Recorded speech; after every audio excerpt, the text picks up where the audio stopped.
His name was Michael, but the people on the subway didn't know that. They didn't need to know his name. They only saw the man who sat quietly, a middle-aged man with unkempt hair, wearing a plain shirt and khakis, his eyes distant. Michael was just one face in the crowd of tired, bustling commuters. It was early morning, the train was crowded, and the usual rush-hour chatter filled the space. Yet, there he was, sitting alone, his fingers gently holding a brightly colored baby book. The cover was covered in cartoonish animals, a smiling giraffe, a playful monkey, and a tiny elephant. It seemed out of place for someone like him, an older man who looked like he had long since passed his time of reading children's stories. Michael's eyes were fixed on the pages, but there was no smile on his face, no joy in his expression. His eyes weren't reading the words. They were lost somewhere far away, somewhere he couldn't quite reach. The people around him couldn't help but notice. Some sneered, others whispered to one another. A few raised an eyebrow, as if trying to figure out what was going on. But what they didn't know was that the book wasn't just a book to Michael. It wasn't about the simple stories or colorful pictures. It was about something much deeper. A love, a loss, and a piece of himself he was struggling to hold on to. The train jolted as it moved through the tunnels of New York City. Michael's fingers turned the pages slowly, as if he was savoring each one, yet his mind was somewhere else. Somewhere he didn't want to be, yet couldn't escape. The book wasn't for the commuters. It wasn't for the woman standing beside him, with her large handbag tucked under her arm. It wasn't for the teenager wearing his headphones, too absorbed in his phone to notice anything around him. It was for Lily. Lily was his daughter, the one he had lost, the one he would never hold again, never hear laugh, never see grow up. She was gone now. Just a year ago, a car accident had taken her life away, in the blink of an eye. And though the world had moved on, though time had passed, Michael had not. It was Lily's favorite book, the one he used to read to her every night before bed. She loved the pictures, loved the way he would make funny voices for the animals, how they would giggle together over the silly giraffe, who wore glasses. Lily was only 5 when the accident happened, just a little girl with bright eyes, and a smile that could light up a room. Michael had kept the book after her funeral. He couldn't bring himself to get rid of it. Every night he sat on his couch, flipping through the pages, hearing her voice in his head, imagining what it would have been like if she had been there beside him. And so, every day on his commute, he read it. A way to feel close to her, even if only for a moment. But as he turned the page on the train that morning, something inside Michael began to break. He couldn't hold it together any longer. It had been a year. A whole year since the accident, and yet, some days, it felt like it had just happened. The grief was still so fresh, so raw. Michael had never been able to move forward. He couldn't. He still remembered the day, the way Lily had run toward him in the parking lot, excited for the day's adventure. He had taken her hand and smiled at her, feeling so proud to be her father. But then the crash came. One moment, everything was fine, and the next his whole world was shattered. On the subway that morning, the train moved along the tracks, and Michael sat there, reading the book he had once read aloud to his little girl.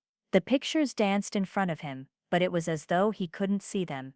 The book had become a blur, just like his life had become. He wanted to feel her close, hear her laughter again, but it was impossible. He had cried every night since the accident, in the silence of his apartment. But here, on the subway, surrounded by strangers, it was different. There was no one to comfort him, no one who knew his pain. There was no one to understand why he still held on to the book. He knew they were staring at him, some probably thinking he was just some weirdo, reading a child's book, but they didn't know. They didn't understand.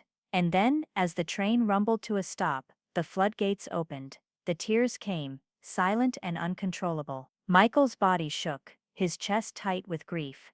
His hand trembled as he tried to turn the page, but the words were blurry now. His tears had stained the page. The people around him shifted uncomfortably. Some whispered to each other. Some gave him a sideways glance, but no one approached. No one said a word. But in that moment of vulnerability, a stranger, someone Michael hadn't noticed before, decided to do something no one else had. The man didn't look away.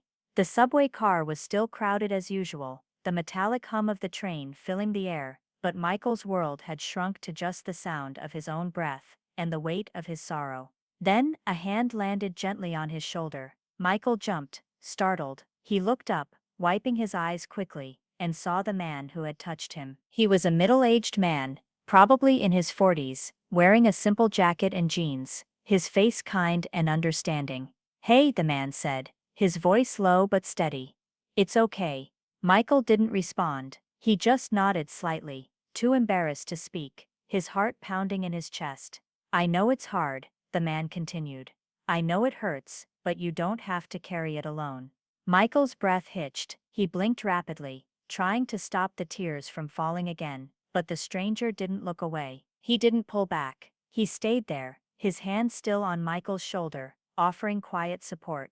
The man looked down at the book in Michael's lap, and then back up at him. "That's a beautiful book," he said softly. "I used to read to my little girl too." He paused, looking down at the ground for a moment, as if remembering something. "I lost her too." For the first time in a year, Michael looked at the man. He didn't know why, but something in the stranger's voice, the empathy, the understanding, made him feel less alone. The words that the stranger spoke weren't empty. They came from someone who had been there. "Sometimes the hardest thing is just holding on to the memory, right?" the stranger asked. Michael nodded again, unable to speak. And then, just when Michael thought he couldn't bear it anymore, the stranger reached into his pocket, pulled out a crumpled tissue, and handed it to him. The man's words, gentle understanding, resonated deeply with Michael. It was as if, for the first time since the accident, he wasn't judged. He wasn't alone. The tears, the pain, the hole in his heart, it all suddenly felt a little bit more bearable. He wasn't the only one who had suffered. The stranger stayed with him for the rest of the ride, offering quiet words of comfort and support. When Michael finally reached his stop, the man patted him on the shoulder and said, "You're doing okay, don't forget that," and Michael believed him. For the first time in so long, he felt a tiny spark of hope. As Michael stepped off the train and onto the platform, something shifted inside him. He still missed Lily more than anything in the world, but now, he had someone who understood. The next day, Michael didn't need the baby book. He didn't need it to feel close to Lily. He had something even more precious, a reminder that even in the midst of grief, there was kindness. There were people who understood, people who cared. Every day after that, he rode the subway with a little less weight on his shoulders, knowing that no matter how broken he felt, he wasn't entirely alone. There was always someone who could see his pain and offer a simple act of kindness, someone who, like him, carried the memory of a lost child. If this story touched your heart, please like this video, share your thoughts in the comments, and subscribe for more inspiring stories.